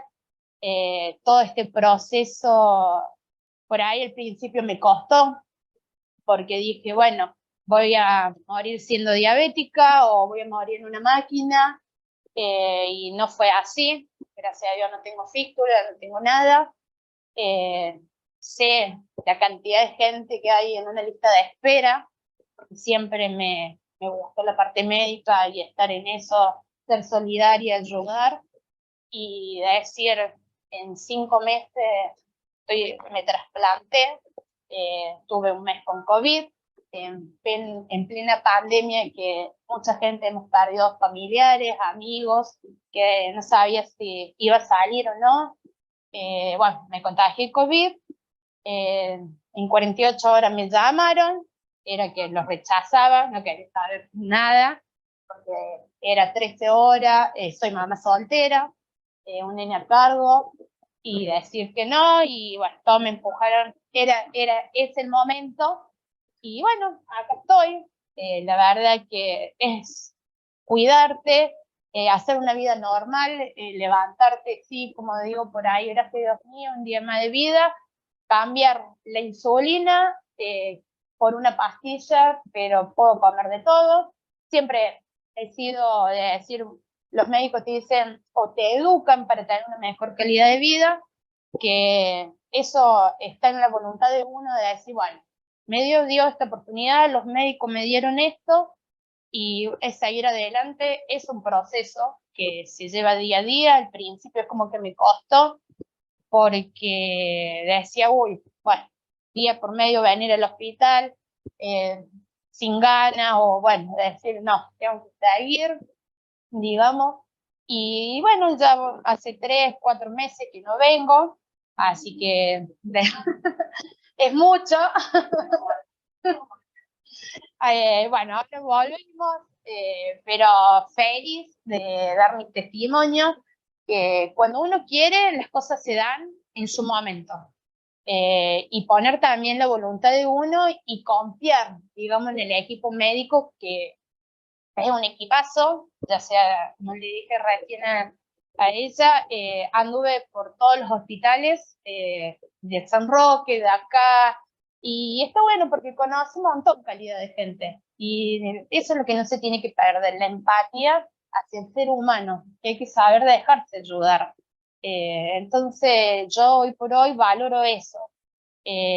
Tengo amigos todavía que hice en la parte de diálisis, y me ven, o por ahí me ven cuando voy a buscar trabajo y me dicen, no puede ser que seas paciente trasplantada, y por todo lo que, y eso, hay que ponerle ganas al día a día, a pesar de los millones de tormentas que a veces uno nos toca vivir. Y bueno, más que nada, seguir con ganas de vivir, porque hoy por hoy tengo 34 años y veo, como contaba el doc, que también se le da muchas las oportunidades a chicos más jóvenes, y veo, porque tengo amigos que me echan diálisis, y por ahí se enojan, pero sí, porque quieren como el doble trasplante.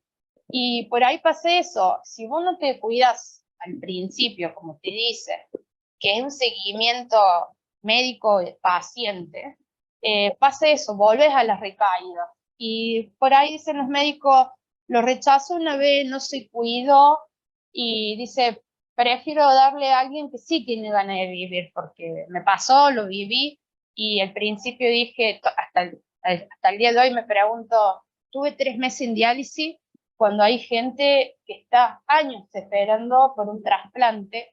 Entonces, eso yo hoy por hoy valoro mucho eso de los médicos, que ellos vieron y tenía ganas de hacer ese giro, por decirle, de 360 grados. Y obviamente por mi hijo, que todavía me necesita.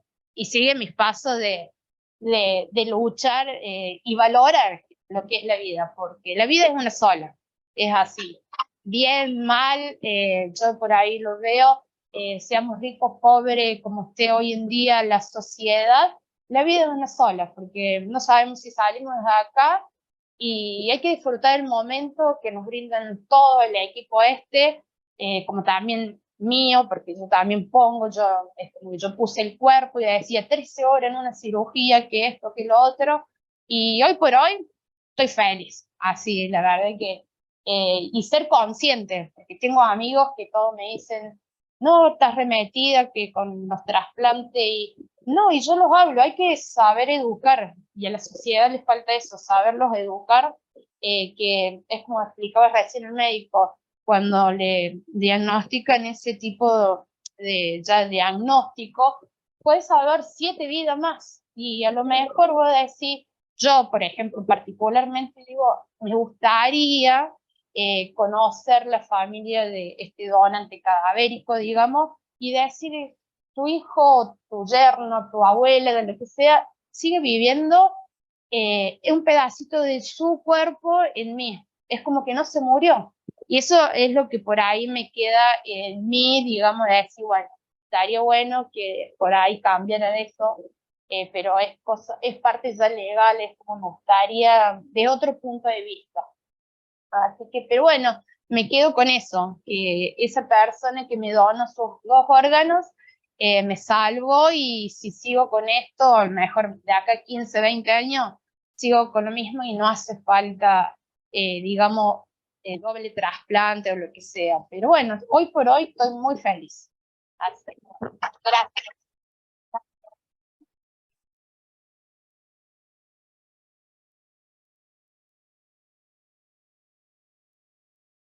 Bueno, creo que quizás después de escucharla a Noelia hay preguntas, hay cosas que quedan dando vuelta, y quizás en tus palabras está dando vuelta esto que nosotros siempre hablamos en bioética. Trabajamos por garantizar derechos, pero derechos entendidos que van de la mano de responsabilidad, de compromiso, ¿no? Porque si no, todos tenemos derechos, pero después no estamos dispuestos, como ya decía, no solo a poner el cuerpo, sino a un compromiso de por vida, ¿no? De cuidarse, de trabajar ahora para otros, ¿no? Estos testimonios sirven para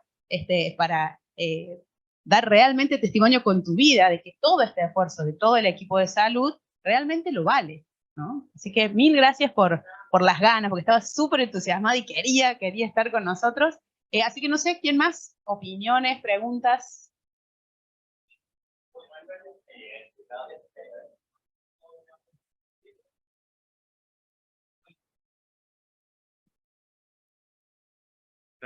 Generar censura, desear que usted todavía conectado. Bueno, entonces muchas felicitaciones, Alejandro, de que bueno, que en Jujuy hay como que no hay un pago extra a los docentes, si no, digo porque si no perseguiría censura y no quiero hacerlo, yo leo lo que dice, ¿no? Y bueno, eso hace que por ahí en Jujuy no ande también las cosas, y de ese coro, bueno, hay como una motivación también de los equipos de salud en hacer trasplantes, porque también hay una remuneración económica, dice, ¿no? Y entonces habla, ¿no? Entonces se quiere realizar oraciones, pero no se paga por cada oración, y entonces afecta al régimen, ¿no es cierto? Y a todo lo que sería el sistema de trasplante, maneja, y hace varias opiniones de ese tipo. Y hay otra, que lo contesta el especialista, una vez realiza el trasplante, cómo se lo acompaña el paciente a través de los cuidados paliativos, entendidos que no se debe solo abordar en pacientes al final de la vida, cómo se acompaña el paciente. Alejandra, creo que extranjera. Si quieren en paliativos les doy una mano después, pero no sé quién quiere.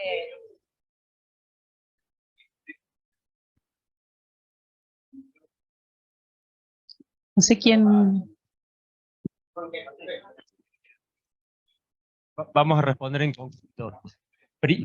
Primero, aclarar que el sistema de donación y trasplante es igual en las 24 provincias argentinas. No lo presentamos porque por ahí nos lleva mucho tiempo, pero nosotros siempre decimos que hay un marco normativo y un marco legal. La ley hablamos un poquito, si quieren otra vez venimos a hablar exclusivamente de la ley, de todos los artículos de la ley, pero el marco normativo es el Sistema Informático Nacional de Trasplante. La lista de espera es una lista de espera única. Los sistemas de donación son sistemas de donación que están, si bien con distinto desarrollo. Córdoba, acuérdense que Córdoba fue una provincia pionera en donación y trasplante. Córdoba en la década de 1980, principios de 1990, aportaba al sistema nacional la tercera parte de los órganos que se trasplantaban en la Argentina. Entonces, pero Jujuy tiene desarrollado su sistema de donación. El representante de Jujuy participa en el INCUCAI de la reunión de las 24 provincias. O sea, primero para responder esa parte. Acá la verdad, digamos, no hay una cuestión económica de por medio. Nosotros somos empleados del Ministerio de Salud, igual que todos ustedes, y tenemos el mismo cargo que cualquiera de ustedes. Nada más que en lugar de ser empleados del Hospital Córdoba, nosotros somos empleados del ECODAIC, pero dependemos del Ministerio de Salud y tenemos el mismo cargo, el mismo código, el mismo número de código de cargo, todo. O sea, no hay una diferencia económica en los sistemas de procuración, para aclararle a la persona ese de Jujuy. Y lo otro lo va a responder. No me meta, pero creo que la consulta está orientada a preguntar, porque digamos, las ablaciones las hacen cirujanos, básicamente, ¿no? Los cirujanos son remunerados por esas ablaciones. Por ahí, las ablaciones por ahí las remunera el INCUCAI, pero se paga a través de cada provincia. A lo mejor hay algunas provincias que tienen más dificultades pagarle a cirujano y pueden llegar a tener algún problema, ¿viste? De que, che, que no están pagando. Pero igual, a nosotros mismos nos pasa a veces, al equipo nuestro, que los pagos por ahí se difieren un poco, pero bueno, nunca se deja de prestar ese servicio, digamos, no hay un motivo para decir no vamos a evaluar por esto, por lo otro, ¿no? Más vale que genera algunas dificultades a veces, pero nunca impide que siga trabajando, digamos, el sistema de procuración. Creo que no sé si la pregunta iba orientada a eso. Y aclarando más administrativamente, a mí que me tocó trabajar en el INCUCAI mucho tiempo, hay un sistema de recupero del gasto, ¿no? Aquella provincia que tuvo gastos extras o por hacer un operativo en una institución privada, en donde la institución privada tiene derecho a cobrar los gastos de quirófano, de insumos, etcétera, etcétera, se recupera esos gastos a través de un sistema financiado por la propia recuperación que se hace con el trasplante. O sea, el trasplante debe, el paciente, el financiador del que se trasplanta, da el dinero que se gastó para procurar ese órgano. ¿Se entiende? O sea, hay una recuperación. Y después, para los pacientes que no tienen cobertura social, existe lo que se llama la sustentabilidad. Es un programa especial que a una institución pública se le da determinada cantidad de dinero por todos aquellos gastos variables. Los fijos, que son la luz, el sueldo del cirujano, etcétera, etcétera, están cubiertos por el sistema de salud. Pero aquellos gastos variables que incluyen medicamentos extras, etcétera, etcétera, son cubiertos también por un dinero que es recuperado por la institución pública. Sí, perdón, pero quería aclarar que todo esto está escrito, normatizado y en una resolución INCUCAI que tiene características de resolución del Ministerio de Salud de la Nación. Está todo avalado. O sea, no hacemos nada que no esté escrito. A eso me refería yo con un marco normativo. Bueno,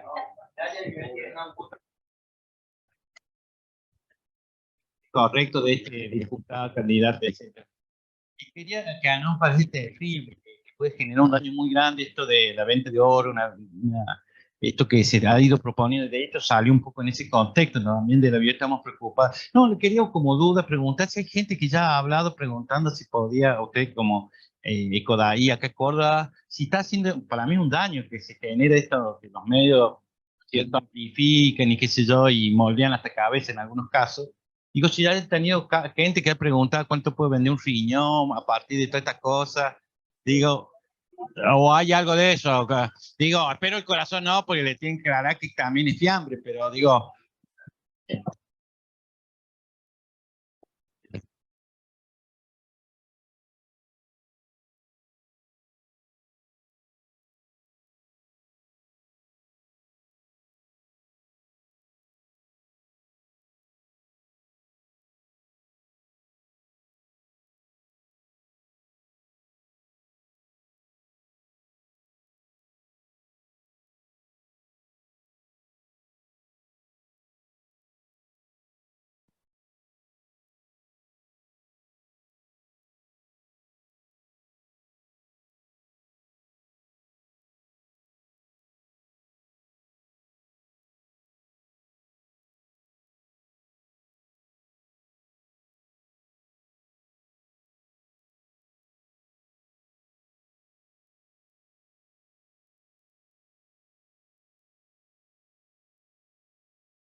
Bueno, nos tenemos que ir, ¿sí? Entonces, le queremos agradecer realmente a la gente del comité local, ¿sí? Del Comité de Bioética del Córdoba, que es uno de los pioneros de la red, fue de los que empezó cuando se generó esto allá por el año 2000, y que han seguido ininterrumpidamente, y como todos los comités nos pasa, años de lujo, años de los tumbos, que es parte de la cosa, ¿no? Entonces, invitarlos a los integrantes a que sigan trabajando con ganas, no hay que desanimarse aunque haya a veces situaciones difíciles, y a los que son parte del hospital, a que los usen en el buen sentido de la palabra, ¿no? Que aprovechen que hay un comité, que aprovechen que hay una red que respalda a cada comité, que no somos personas aisladas que creemos que sabemos todo, sino que la riqueza está en este trabajo en red, ¿no? Entonces, acérquense al comité, acérquense a las personas que ustedes saben que están, y si son cosas que no se pueden resolver acá, las consultamos en la red, buscamos, según el tema, los referentes, y realmente podemos ayudar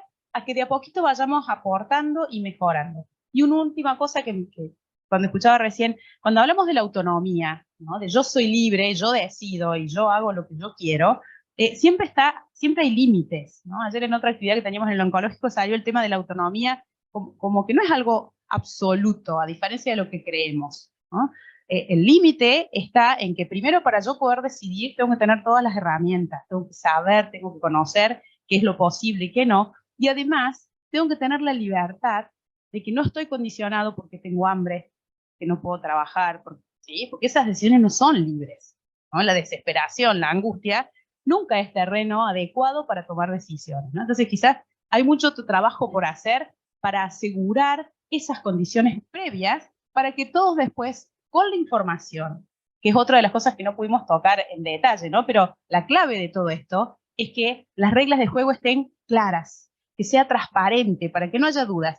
Y la gente del ECODAIC trabaja de esa manera, ¿no? Hay manuales, hay cosas escritas, tenemos que nosotros también preocuparnos por conocerlo, para que no haya dudas, para que no digan, oh, me van a matar porque están desesperados por los órganos, esas cosas que pasan, y tienen que ver por desconocimiento, ¿no? Entonces, la transparencia, la comunicación, la coherencia en el actuar, y sobre todo nuestro como equipo de salud, sumarnos a este trabajo es lo que va a ayudar a que cada día tengamos un poquito mejor, por lo menos, en todo lo que tenga que ver con la salud. Mil gracias por la acogida. Dicen que hay como algo para picar, que es el pago de los doctores y de Cecilia. Acá es así, es por el sándwich y la coca. Muchas gracias. El mes que viene nosotros tenemos todos los meses como red un seminario de actualización abierto a todo el mundo. Solemos ir rotando al mejor estilo cuarteteros por distintas instituciones que nos reciben. Físicos porque nos dan de comer en todas las instituciones. Así que el mes que viene los invitamos, los esperamos a los que quieran llegar. Se va a hacer seguramente en la nueva maternidad provincial, que es donde funciona el área de bioética. Así de paso la conocen y va a ser un placer que se puedan sumar a estas actividades y ni hablar si se animan a sumarse a los comités de bioética. Muchas gracias.